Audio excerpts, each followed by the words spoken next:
আসসালামু আলাইকুম শিক্ষার্থী বন্ধুরা, আশা করছি তোমরা সবাই ভালো আছো। আজকে আমরা পড়ব একাদশ ও দ্বাদশ শ্রেণীর উৎপাদন ব্যবস্থাপনা ও বিপণনের প্রথম অধ্যায়, দ্বিতীয় পত্রের প্রথম অধ্যায়। চলো শুরু করা যাক। প্রথমে আমরা পাঠ 1.1-এর বিপণনের ধারণা, ক্রমবিকাশ ও বৈশিষ্ট্য সম্পর্কে কিছু ধারণা নেব। বিপণনের ধারণা। মানুষ জন্মগ্রহণ করার পর থেকে আমৃত্যু বিভিন্ন পণ্য ব্যবহার করে। মানুষ বিভিন্ন প্রয়োজনে তার চাহিদা মেটানোর জন্য প্রতিনিয়ত বিভিন্ন ধরনের পণ্য বা সেবা ক্রয় ও ভোগ করে থাকে। ক্ষুধা নিবারণের জন্য খাবার ক্রয় করে, বাসস্থানের জন্য ঘরবাড়ি ক্রয় করে, আবার চিকিৎসার জন্য চিকিৎসা সেবা গ্রহণ করে। পণ্য সেবা বুক করার জন্য মানুষ নির্দিষ্ট বাজার থেকে যাচাই বাছাই করে প্রয়োজন অনুসারে ক্রয় ও বুক করে। লক্ষ্য করা যায় যে পণ্য বা সেবা ধারণা সৃষ্টি থেকে শুরু করে ক্রেতাদের মাঝে তা পরিচিতকরণ, ক্রয়ে উৎসাহ প্রদান ও বন্টন, মূল্য নির্ধারণ, ক্রয় সিদ্ধান্ত গ্রহণ, সহায়তা প্রদান ও বিক্রয়োত্তর সেবা বিভিন্ন কাজের সাথে বিপণন ও বাজারজাতকরণ পরিচিত। এটা হচ্ছে বেসিক ধারণা যেটা বুঝছো। এখন এমসিকিউতে এইটুকু বেশি প্রয়োজন। ল্যাটিন শব্দ মার্কাটস থেকে ইংরেজি শব্দ মার্কেট শব্দ উৎপত্তি। এই মার্কেট শব্দ থেকে পরবর্তী মার্কেটিং শব্দের উৎপত্তি হয়েছে। এই বাংলা প্রতিশব্দ হলো বিপণন বা বাজারজাতকরণ। তাহলে মার্কেটিংয়ের বিপরীত শব্দ কি? প্রতিশব্দ কি? বিপণন বা বাজারজাতকরণ। অনেক সময় বিপণন বা মার্কেটিং দিয়ে শুধু ক্রয় বিক্রয় বা পরিচালনা কার্যে বোঝানো হয়ে থাকে। প্রকৃতপক্ষে ক্রয় বিক্রয় ও পরিচালনা হচ্ছে বিপণনের অনেক কাজের অংশবিশেষ।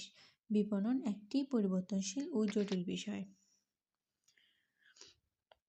বর্তমান সময়ে বিপণন বলতে সন্তুষ্টজনকভাবে ক্রেতা বা ভোক্তার প্রয়োজনসমূহ পণ্যকে বোঝায়। বিপণনের মূল উদ্দেশ্য হল ক্রেতা ভ্যালু বা সুবিধা সরবরাহের প্রতিশ্রুতির মাধ্যমে নতুন ক্রেতাকে আকৃষ্ট করা এবং সন্তুষ্ট বিধানের মাধ্যমে বর্তমান ক্রেতাকে ধরে রাখা বা সন্তুষ্ট ক্রেতার সংখ্যা বৃদ্ধি করা। শিক্ষার্থীরা, তোমাদেরকে বলে রাখি, ক্রেতা ভ্যালু এই বিষয়টি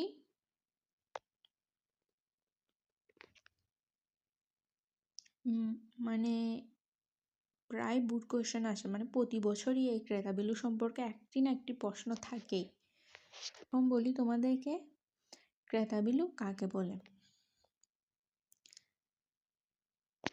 তার আগে বলা উচিত উৎপাদক কাকে বলে। পণ্যদ্রব্য উৎপাদনের সাথে জড়িত ব্যক্তি বা প্রতিষ্ঠান কোম্পানিকে উৎপাদক বলে। যে ব্যক্তি বা কোম্পানি পণ্য দ্রব্য ক্রয় করে তাকে ক্রেতা বা কাস্টমার বলে। নিজে বুক করার জন্য কোনো ব্যক্তি বা কোম্পানি যদি পণ্যদ্রব্য ক্রয় করে তাকে ভোক্তা বা কাস্টমার বলে।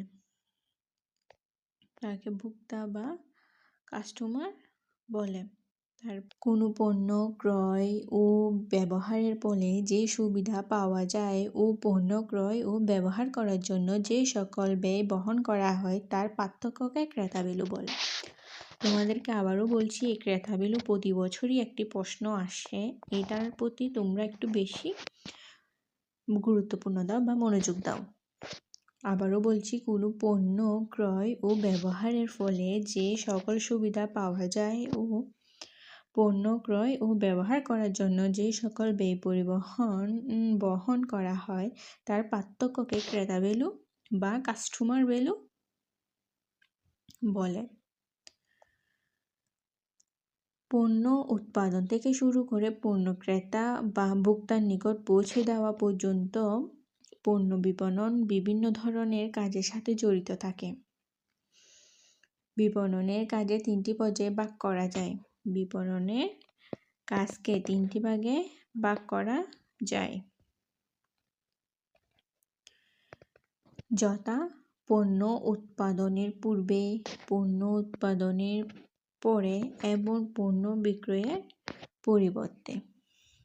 পণ্য উৎপাদনের পূর্বে বিপণনের কাজগুলো হচ্ছে বাজার জরিপ, চাহিদা নির্ধারণ ও অর্থসংস্থান, প্রতিযোগিতা চিহ্নিত করা ইত্যাদি। উৎপাদনের পরে বিভিন্ন গুরুত্বপূর্ণ কাজ হলো মান নির্ধারণ, বিভক্তিকরণ, মৌলিকীকরণ, মূল্য নির্ধারণ, পণ্য প্রসার ইত্যাদি। সর্বশেষে পণ্য ভোক্তার কাছে পৌঁছে দেওয়া অথবা পণ্য ভোক্তার কাছে বিক্রয় করা হলো পণ্যের কার্যক্রম শেষ হয় না।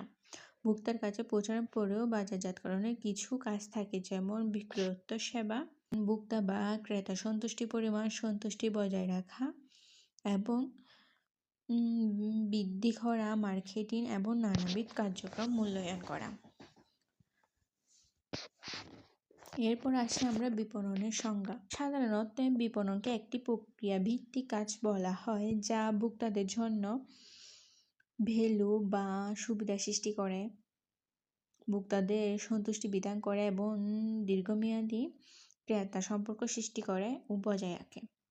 অন্য অর্থে ভোক্তার প্রয়োজন ও অভাব সন্তুষ্টির বিধানের মাধ্যমে প্রাতিষ্ঠানিক উদ্দেশ্য অর্জনের লক্ষ্যে উৎপাদনপূর্ব কিছু কার্যক্রম থেকে শুরু করে উৎপাদনকারীর নিকট থেকে পণ্য বা সেবা ভোক্তা বা ক্রেতার নিকট পৌঁছানো এবং ভোগ বা ব্যবহারের পরবর্তী পর্যায়ে কার্যক্রমের সমষ্টিকে বিপণন বলে। নিম্নে বিপণনের কিছু সংজ্ঞা উল্লেখ করা হলো। মার্কেটিং বিশেষজ্ঞ যাদের আলোচনা সম্পর্কে বলা হয়েছে, তোমরা তাদেরগুলো পড়ে নিতে পারো, তবে পরীক্ষায় আমি যতটুকু বলেছি ওইটা লিখলে নাম্বার পাওয়া যায়। তো এখন আমরা শিল্প ও বাজারে আধুনিক বিপণন ব্যবস্থাপনার একটি চক খেয়াল করব। আমরা এখন আধুনিক বিপণন ব্যবস্থার একটি চক খেয়াল করব। দেখো, শিল্প হচ্ছে বিক্রেতাদের সমষ্টি আর বাজার হচ্ছে ক্রেতাদের সমষ্টি। শিল্প তৈরি হওয়ার পর বাজারে যায় পণ্য বা সেবা হয়ে, আবার যোগাযোগের মাধ্যমেও বাজারে যায়, আবার বাজারে বিক্রি হয় অর্থের জন্য, যা শিল্পীদের প্রয়োজন, অর্থ এবং তথ্য। তোমরা আশা করি চকটি বুঝতে পেরেছ। আজ তোমাদেরকে এতটুকুই। ভালো থাকবে বন্ধুরা। পুরো ক্লাসটি করার জন্য তোমাদেরকে ধন্যবাদ। ইনশাআল্লাহ খুব শীঘ্রই দ্বিতীয় ক্লাসটি নিয়ে আসবো। আসসালামু আলাইকুম।